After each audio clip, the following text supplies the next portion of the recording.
Hello friends, welcome aboard the Sleepy Fairy Tale Express. I'm the Red Mermaid. This train is a dream journey to fairy tale land. Have you all got your train tickets? Subscribe and hit the like button to always be able to ride. Close your eyes, prick up your ears, and listen in a comfortable position.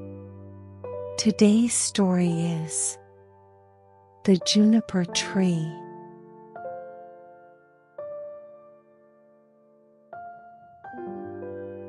Long ago, about 2,000 years ago, there lived a rich man and his beautiful and pious wife. They loved each other dearly, but there was a sorrowful fact: they had no children. Thus, they prayed fervently every day, hoping for a child. In front of their house stood a lush juniper tree. One winter day, while the wife was cutting an apple under this tree, she accidentally cut her finger, and her blood dripped onto the snow-covered ground. Seeing this, she sighed deeply and said, "Oh, if only my child could be as red as this blood and as white as this snow." After saying this, she felt a sense of peace, as if her wish might indeed come true.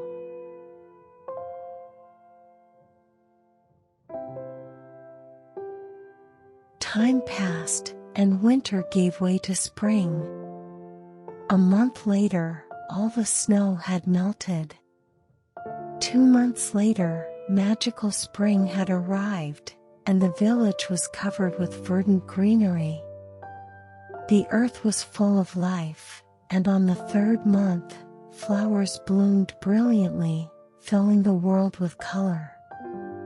For months passed, and the trees in the forest grew lush, their branches intertwining as if dancing.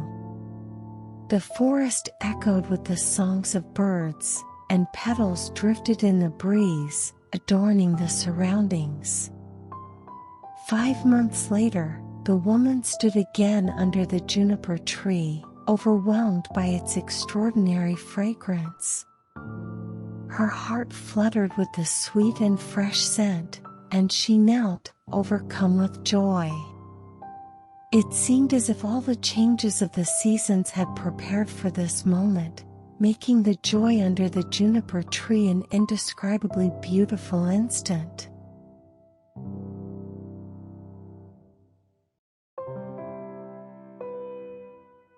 As more time passed, 6 months later, the fruits of the juniper tree grew large and beautiful. At this time, the woman became unusually calm. On the 7th month, she enjoyed the fruits as if savoring a gift after a long wait. However, soon after eating, she began to feel sick and sad. A heavy, unexplainable weight settled on her body and spirit.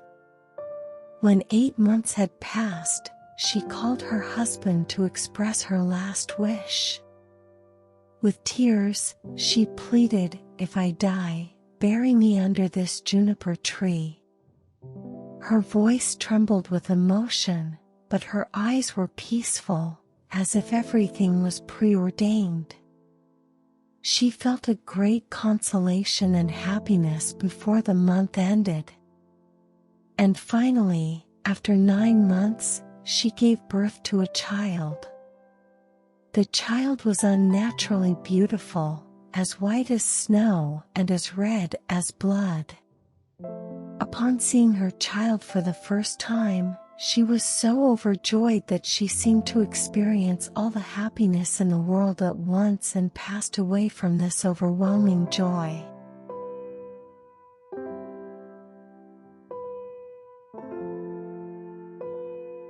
The husband, following his beloved wife's last wish, carefully buried her under the juniper tree. As he covered her with soil, tears streamed down his face. The air was calm and quiet, and the juniper tree stood silently, as if it sensed the sorrow. The husband lingered there, reminiscing about his wife. His heart was filled with deep sadness, but as time passed, the sharpness of his grief gradually softened. Time continued to flow, and the husband tried to return to daily life. He still often cried, but he began to bear the pain of his loss. Eventually, life offered him a second chance. He met another woman and fell in love, and they got married. It was a new beginning, but memories of his first wife lingered in his heart.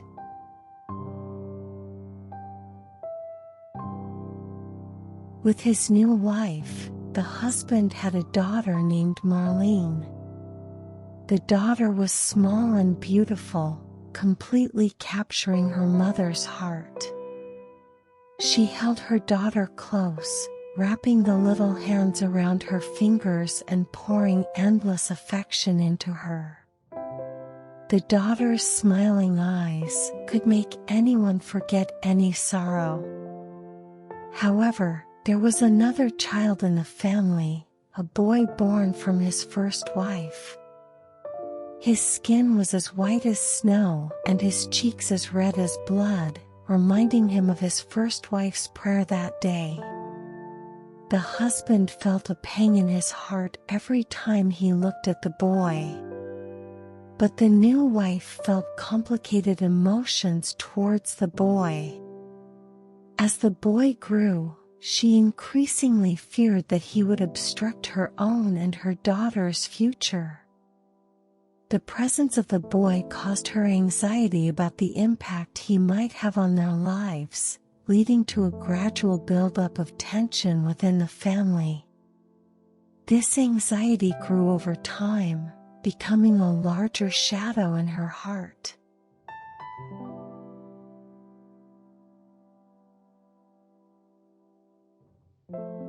Her heart filled with anxiety and dread, the new wife firmly believed that her daughter should inherit all of her husband's wealth. This thought grew into a massive shadow in her mind, feeling like whispers of a demon manipulating her. The fear of the boy blocking her path became overwhelming, and she could not hide her hostility toward him. This torment affected how she treated the boy. She pushed him from one corner of the house to another, occasionally inflicting physical pain. These actions left deep mental and physical scars on the boy, who found no peace even at home. The journey from school to home was no refuge for him. Even at home, he could not find rest and had to seek comfort in his own little world. Occasionally, he would gaze out the window, dreaming of a better tomorrow, but these moments were fleeting. His young shoulders were too frail to bear the weight of the world.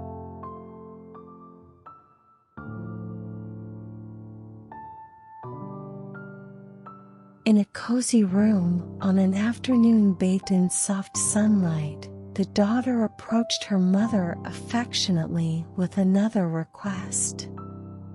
"Mom," her voice mixed with anticipation and affection, "can brother have an apple too?" Her eyes sparkled innocently as she awaited her mother's response. This question stirred a complex wave of emotions in the mother's heart. A momentary discomfort crossed her face, but she soon regained her composure. "Yes, when he comes back from school, I'll give it to him," she answered calmly. The daughter, satisfied with her mother's response, smiled broadly. She believed her mother would share her love with her brother too, cherishing the moment's joy. Peace returned to the room, and the daughter decided to trust her mother's promise.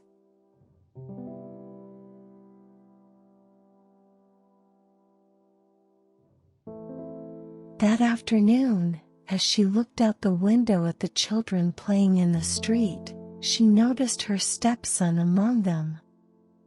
Suddenly, a surge of inexplicable anxiety and anger rose in her heart, as if a demon momentarily possessed her soul.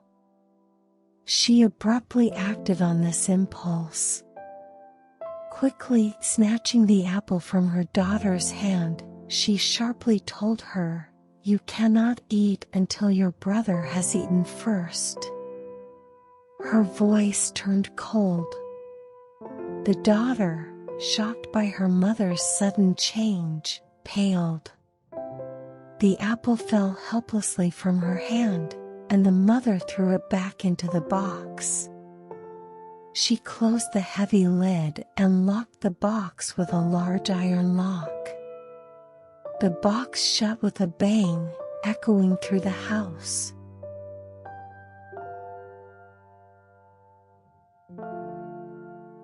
The peace of the house was shattered as the door opened and the boy quietly entered. At that moment, his stepmother, as if whispered to by a demon, spoke to him with feigned kindness. "My son, do you want an apple?" Her voice sounded gentle, but her eyes wickedly watched him. The boy sensed something twisted in her expression and cautiously replied, "Mom, you look scary." "Yes, please give me the apple." His voice trembled, and speaking felt like a courageous act. He reached for the box and slowly opened the heavy lid. At that moment, the room filled with tension, all eyes on him and the box. As the lid opened, the sweet aroma of apples filled the room.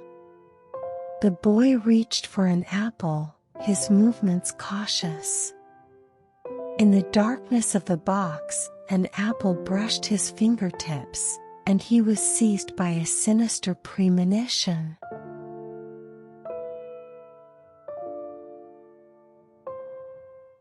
The air in the room grew heavy, and silence swallowed everything. The boy, following his mother's command, carefully reached into the box to pick an apple.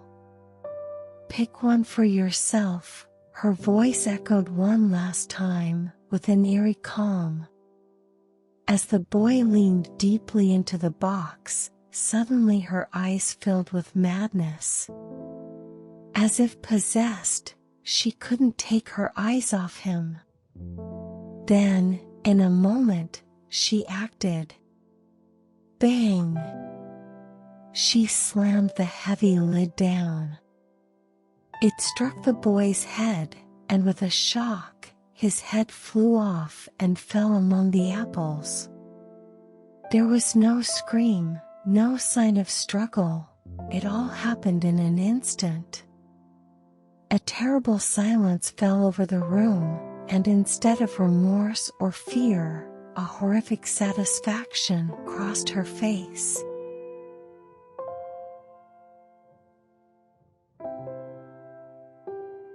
After the atrocious act, she was engulfed by fear and terror about what she had done.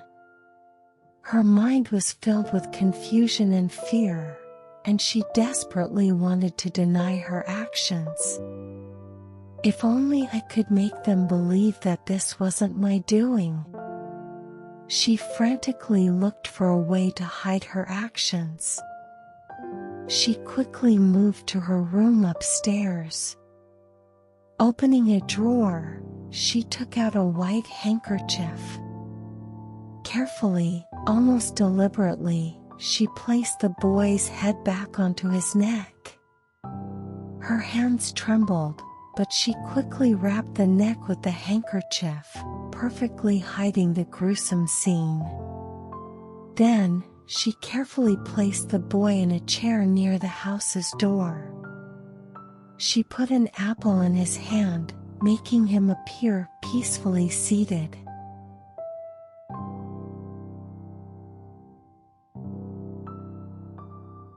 The kitchen was active under the flickering lights. The mother was busily stirring a large pan filled with hot water. Her face bore an expression of focus, and the kitchen was filled with heat and steam. At that moment, Marlene quietly entered the kitchen. Her steps seemed heavy with concern. "Mom," Marlene's voice trembled with anxiety and curiosity as she approached her mother. "Brother is sitting by the door. He's turned all white, and he's holding an apple." Her words conveyed the shock of the scene she had witnessed. The image of her brother's changed appearance was vivid in Marlene's eyes, and her face clearly showed confusion and worry. The mother paused from her stirring, her expression instantly becoming stern, her eyes shadowed with an intent to conceal something. "He's turned white?" Her voice struggled to maintain calmness. She put down the pan and walked with Marlene to the door. When the mother and Marlene reached the door, they witnessed the scene. The boy sat quietly in the chair, his face abnormally pale. An apple was still clenched in his hand, and his eyes were closed.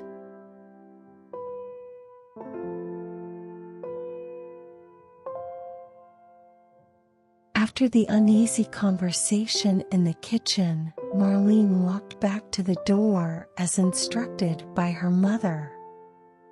Her heart was heavy with anxiety and fear, and her small steps felt burdensome.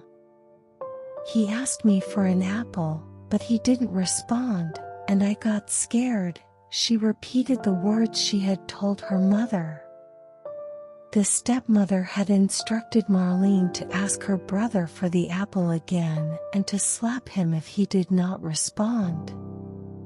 Following her mother's command, Marlene spoke to her brother again. "Brother, give me the apple." Her voice trembled, but she did as her mother said. However, the boy remained motionless, silent. His silence made Marlene even more afraid. Following her mother's order, she slapped her brother. At that moment, something surreal happened. With her touch, her brother's head detached from his neck and fell among the apples. Marlene was enveloped in shock and horror. She wanted to run back into the room, but her feet were frozen to the floor.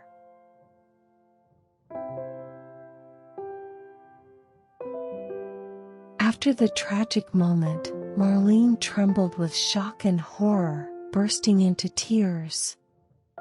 Her small body shook, her mind was chaotic, and above all, fear overwhelmed her. Having witnessed her brother's head falling, she screamed involuntarily and ran to her mother.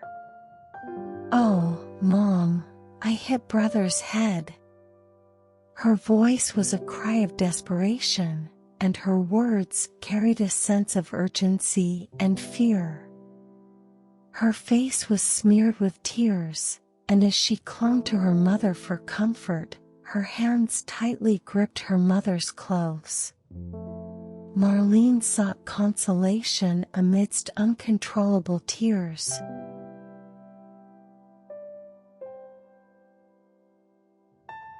The mother tried to calm Marlene's situation, but her words brought even more shock and fear. "Marlene," she spoke cautiously, "what have you done? But keep quiet, We must keep this a secret. There's nothing we can do now. We have to make him into black pudding." This statement sounded like a dark spell, and Marlene couldn't fully comprehend its meaning. The mother, with a resolute expression, headed to the kitchen and began to prepare the unfortunate boy's body. She cut up his body and placed the pieces in a large pan. The entire process was eerily calm and organized. The kitchen was silent as the grim plan proceeded, and a sad aroma rose from the pan. Marlene watched this scene in disbelief, wailing inconsolably. Her tears continued to fall into the pan, merging with her sorrow in the cooking process. As her mother had said, her tears acted as enough salt, completing the flavor of the black pudding.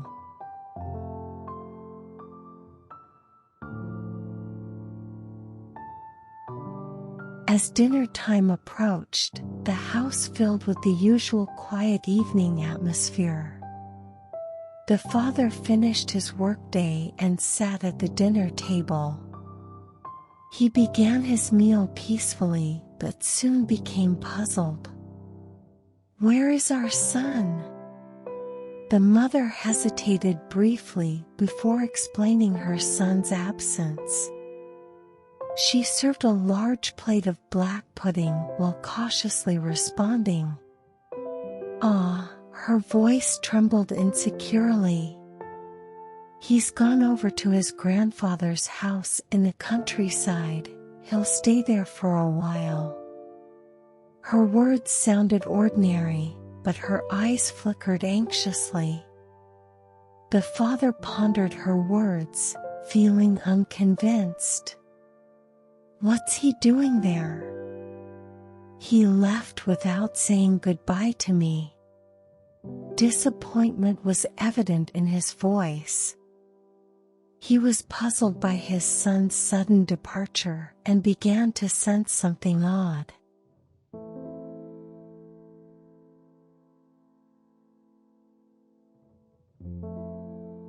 The mother, aiming to calm the father's concerns, concocted a more convincing story.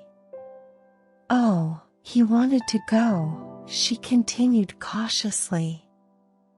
"And he asked me if he could stay there for 6 weeks. They'll take good care of him." Her tone was confident and firm, but her eyes were filled with tension. The father paused, looking contemplative, then spoke with underlying unease. "Ah," his voice mixed with anxiety and concern. "I hope everything is all right. He should have said goodbye to me." His words stemmed from his worry for his beloved son, and his sudden departure troubled him.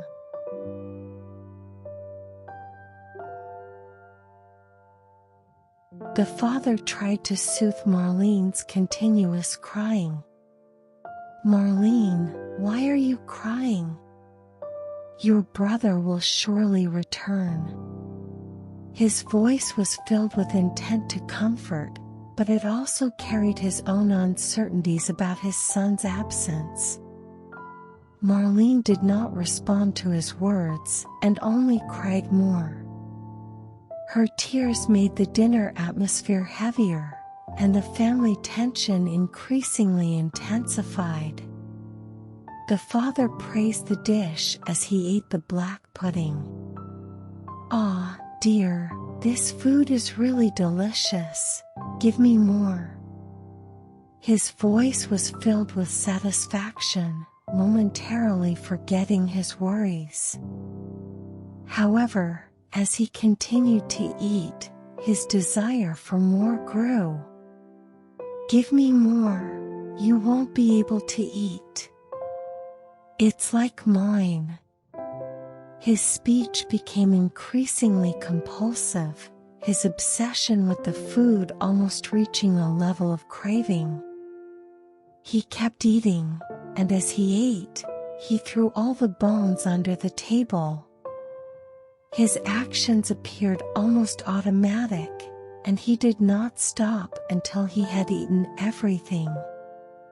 Strangely, his appetite was enough to raise questions about what he was eating.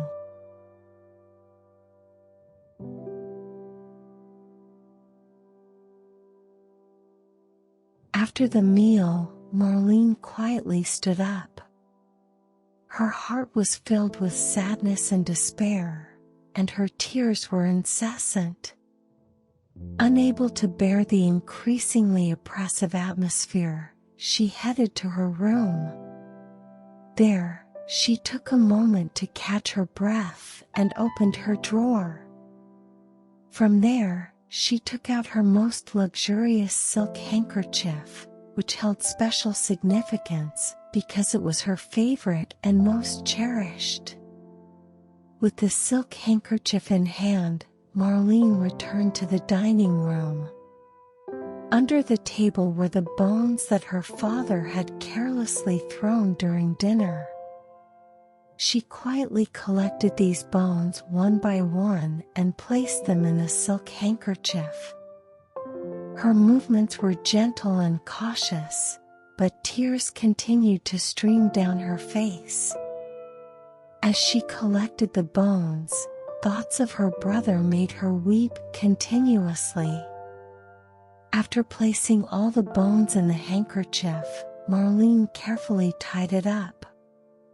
Before leaving the house, she stood at the threshold for a moment and took a deep breath. The outside was dark, and a cold wind brushed her face. With tears of blood, she held the silk handkerchief and stepped outside the house.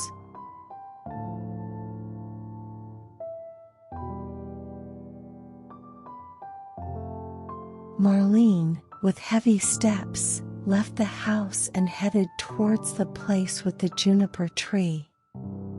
This place had held special significance since her childhood and was laden with many memories. When she arrived under the juniper tree, she quietly lay down on the green grass. Clutching the silk handkerchief, she looked up at the sky. As she lay there, her tears gradually dried, and the weight of her sadness began to lighten. As the tears ceased, her heart also began to find peace. The long-standing tension and sorrow seemed to flow away from her, leaving her place. She no longer cried, and instead, a deep sense of relief and peace emanated from within.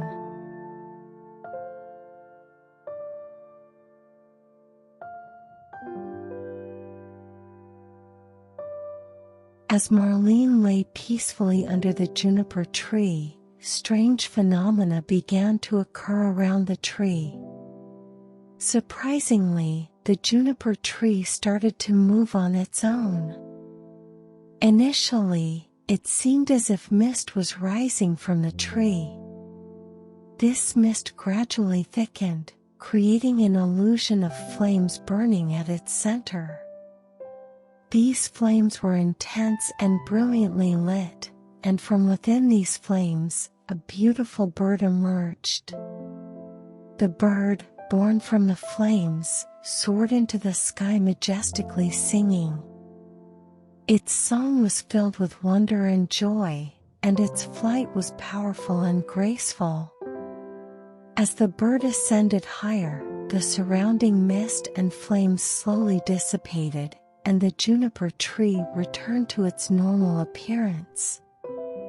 The magical moment ended, and the handkerchief with the bones that Marlene had placed was no longer there.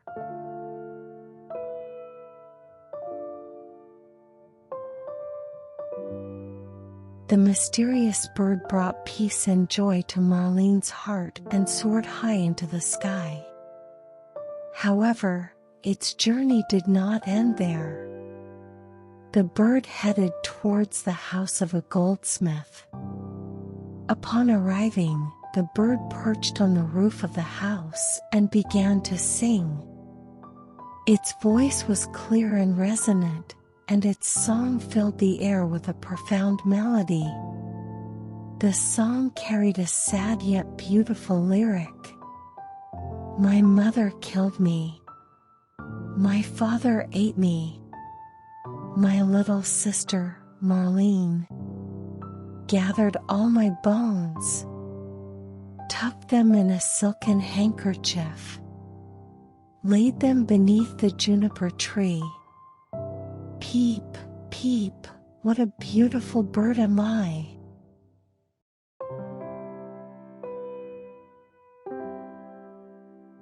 The goldsmith was spending a quiet afternoon in his workshop, skillfully making a gold necklace, when the enchanting sound of the bird's song reached his ears. The song was captivating, and the goldsmith momentarily forgot everything else to listen intently. Drawn by the enchanting melody of the song, the goldsmith stood up.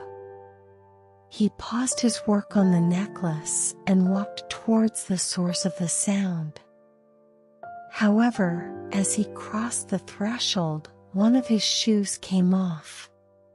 But the goldsmith did not care and continued walking. One foot was shod, and the other was only in a sock. He still held the gold necklace and tongs in his hands as he stepped out onto the street.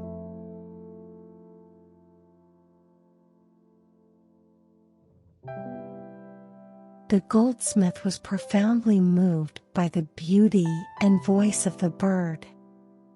The bird's song touched him deeply, resonating in his heart as he walked along the path. Finally, he reached the tree where the bird perched and asked it, "Oh bird, you sing so beautifully. Please sing that song again." The bird, hearing the goldsmith's request, seemed to consider for a moment before responding.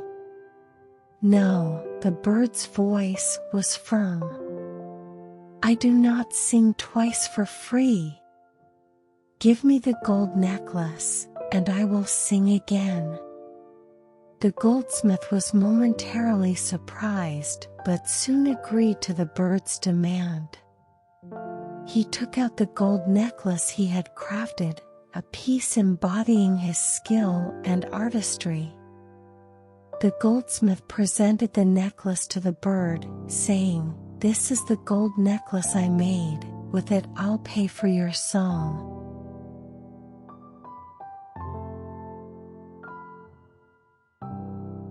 The goldsmith handed his handmade gold necklace to the bird. "Here, this is a gold necklace for you. Now please sing the song again." His voice was filled with anticipation. Accepting the goldsmith's offer, the bird delicately grasped the gold necklace with its right foot and elegantly sat in front of the goldsmith. From that position, the bird began to sing. Its voice was deeper and more emotionally rich as it echoed again. The song repeated the sorrowful tale. My mother killed me. My father ate me. My little sister, Marlene, gathered all my bones, tucked them in a silken handkerchief, laid them beneath the juniper tree. Peep, peep, what a beautiful bird am I. The goldsmith listened to the song, his eyes moistening. The bird's song deeply moved his heart, and the sorrow and beauty conveyed through the song enveloped his soul. As the bird sang, the goldsmith came to understand more profoundly the pain and the story it conveyed.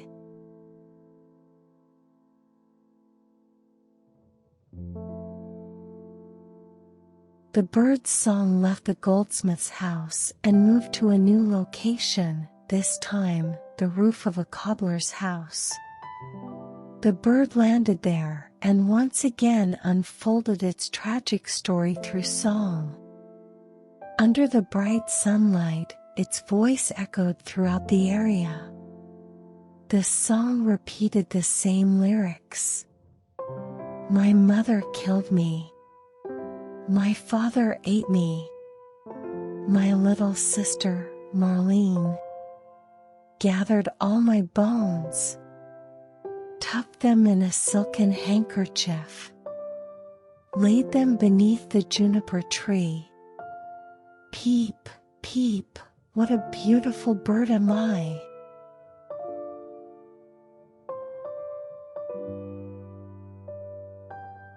The cobbler was deeply touched by the beautiful song of the bird and jumped up from his place.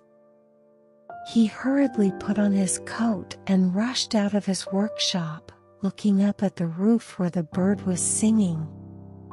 The intense sunlight forced him to shield his eyes as he spotted the bird, which was clearly visible even in the dazzling light. His admiration for the bird's song was evident as he exclaimed loudly, "Oh bird, how beautifully you sing!" His voice was filled with excitement and admiration. He returned inside and called out to his wife and family, "Dear, come outside, look at this bird, it sings so wonderfully."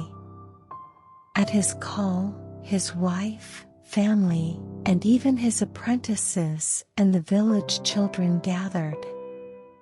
They followed the cobbler up the street to where the bird perched on the roof. The bird, aware of their gathering, continued to sing without stopping. Its voice was sweet and clear, and the villagers were captivated by the beautiful song.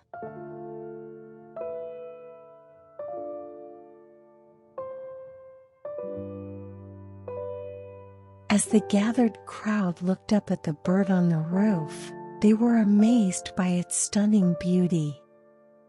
The bird's feathers, interwoven with red and green, shimmered in the sunlight, reflecting brilliantly. Particularly, the bird's neck shone like pure gold, and its eyes embedded in its head sparkled like stars. The cobbler, captivated by the bird's beauty, expressed his admiration again. "Oh bird, how beautiful you are! Your feathers and eyes are so enchanting to everyone here."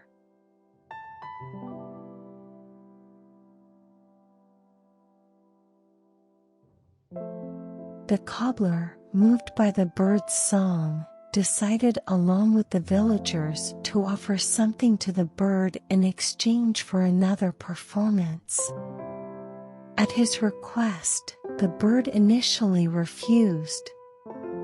"No," the bird stated firmly. "I do not sing twice for free, you must give me something." Moved by this, the cobbler pondered briefly before making a special offer. "Dear," the cobbler called to his wife, "there's a pair of red shoes on the top shelf in the attic, bring them here." His wife promptly went to the attic and brought back the shoes, which were specially crafted and reflected the cobbler's craftsmanship. The cobbler presented the shoes to the bird, urging it to sing again. "Here, bird," he said.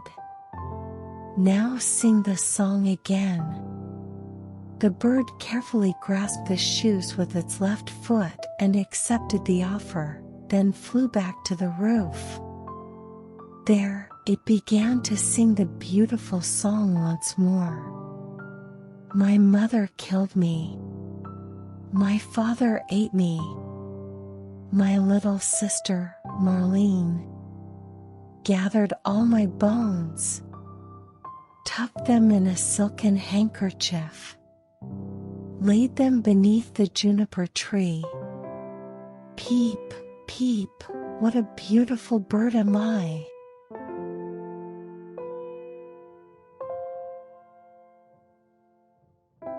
Adorned with the necklace on its right foot and the shoes on its left, the bird flew away to a distant mill. Upon arriving at the mill, the bird was surprised by its bustling atmosphere. The mill was constantly filled with the sound of clip, clop, clip, clop, indicating its active operation. Inside, 20 millers were busily splitting stones.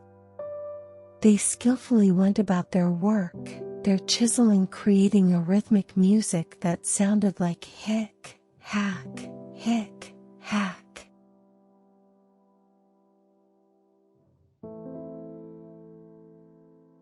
The bird perched on a nearby magnolia tree and began to sing once again, this time for the millers as his audience.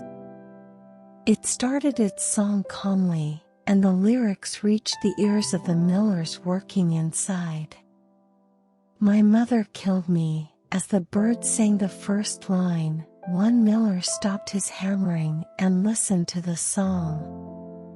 His face showed surprise and curiosity. My father ate me. As the bird continued, two more millers stopped their work to listen. Their eyes were deeply drawn into the sad content of the song. My little sister, Marlene, as the bird kept singing, for more millers ceased their work to focus on the song. They appeared moved by the bird's tale. All my bones gathered, as the bird sang on, more millers were drawn to the song. Now only 8 were left working. Beneath the juniper tree, as the bird sang further, more stopped, and only 5 continued their work. Peep, peep, what a beautiful bird am I. As the bird finished its song, the last miller stopped and listened to the last words.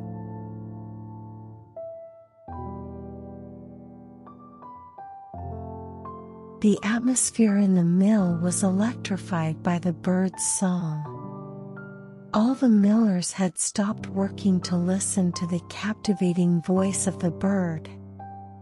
One miller, amazed, approached the bird and requested another song. "Oh bird, how beautifully you sing! Sing to me as well. Sing to me again." However, the bird rejected the request simply.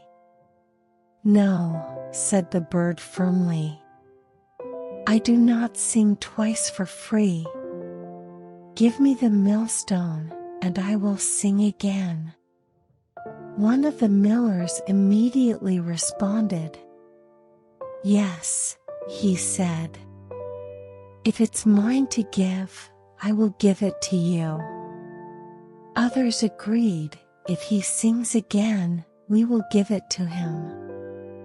Encouraged by this, the bird came down to the mill, and all 20 millers together lifted a large stone.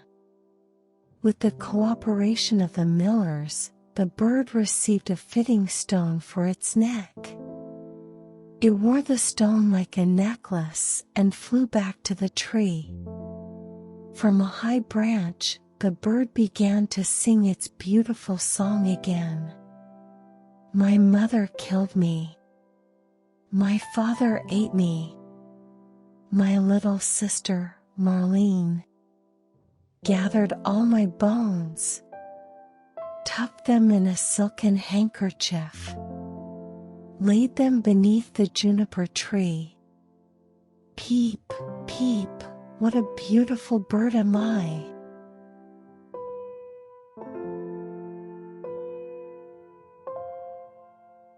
As the bird finished its song, it continued its journey.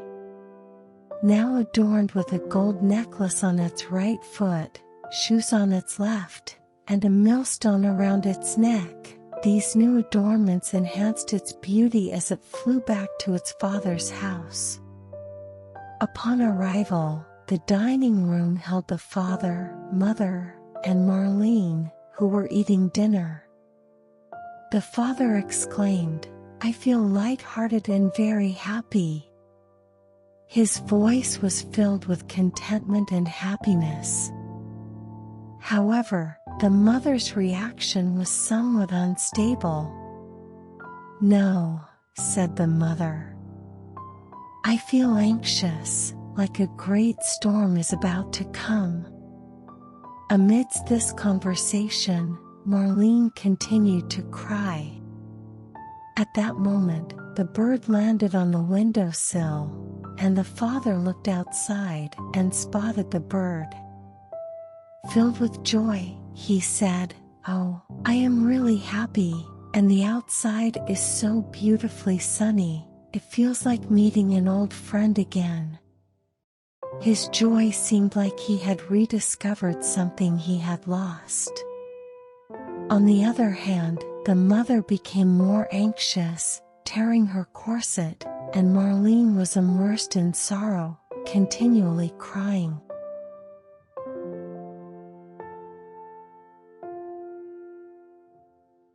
The bird's return had a profound impact on the family's dinner. It perched on the juniper tree and sang its story to the family, starting with a heart-wrenching confession. "My mother killed me." As the bird sang this line, the mother was overwhelmed with intense emotions. She covered her ears and closed her eyes, but the internal storm wrapped around her, and flames like lightning flickered in her eyes. It was too hard for her to accept this painful truth.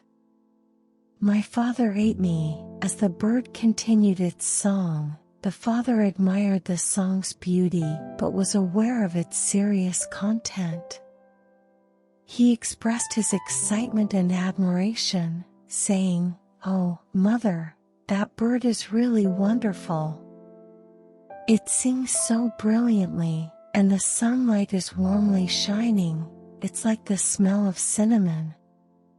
Contrary to his words, Marlene continued to burst into tears. Her sorrow seemed endless. "My little sister, Marlene," as the bird sang her name, she fell into deeper despair.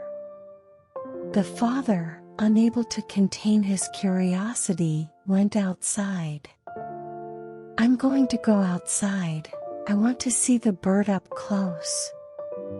The mother tried to stop him. "Oh, don't go," she said. "It feels like the whole house is shaking and burning." But the father had already stepped out the door. The bird continued to sing its fate. "Gathered all my bones, tucked them in a silken handkerchief, laid them beneath the juniper tree. Peep, peep, what a beautiful bird am I."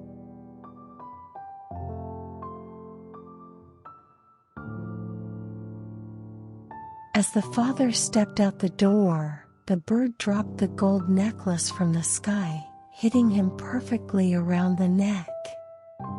The father exclaimed as he entered the house, "Look at this bird, how marvelous it is. Look at this wonderful gold necklace it gave me, and how beautiful it is." His voice was filled with joy and pride. But even in this splendid moment, the mother couldn't withstand the sight. Overwhelmed by something, she collapsed in fear on the floor, and her hat flew off, falling from her head. Just then, the bird began to sing again. Its voice boomed like thunder. "My mother killed me. I wish I were 1,000 feet under the ground, so I wouldn't have to hear. My father ate me. The mother felt deep pain from these lyrics and collapsed again as if dead. The song continued, and Marlene courageously said, "Oh, I'll go out too, to see if the bird will give me something." Her voice contained curiosity and anticipation. She opened the door and stepped outside. "Gathered all my bones, tucked them in a silken handkerchief." As she stepped out, the bird threw her a beautiful pair of shoes. These shoes seemed to symbolize the secret hidden beneath the juniper tree. Laid them beneath the juniper tree. "Peep, peep, what a beautiful bird am I."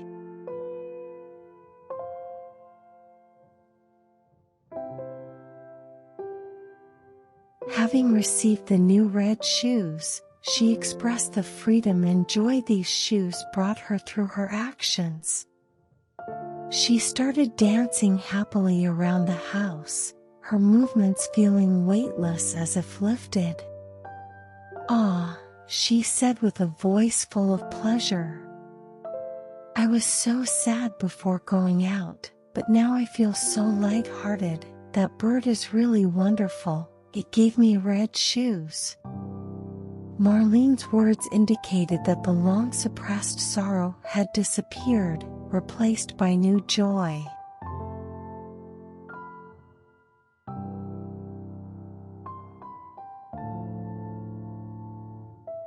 The stepmother, watching with concern and expectation, decided to embrace her fate. She said, with a strong resolve in her voice. "It feels like the end of the world.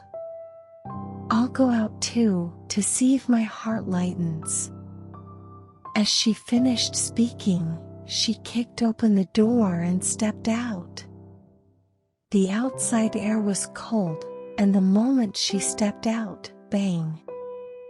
A loud noise echoed as the bird precisely threw a huge millstone from above, hitting her right on the head. In a moment of impact, she was crushed on the spot. The father and Marlene, hearing the noise, rushed outside. As they arrived, smoke and flames surged, and after everything settled, surprisingly, the little brother stood there. As if reborn from the fire, he held hands with his father and Marlene, and the family rejoiced in his return. After this shocking event, the family returned home and shared a meal together.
you.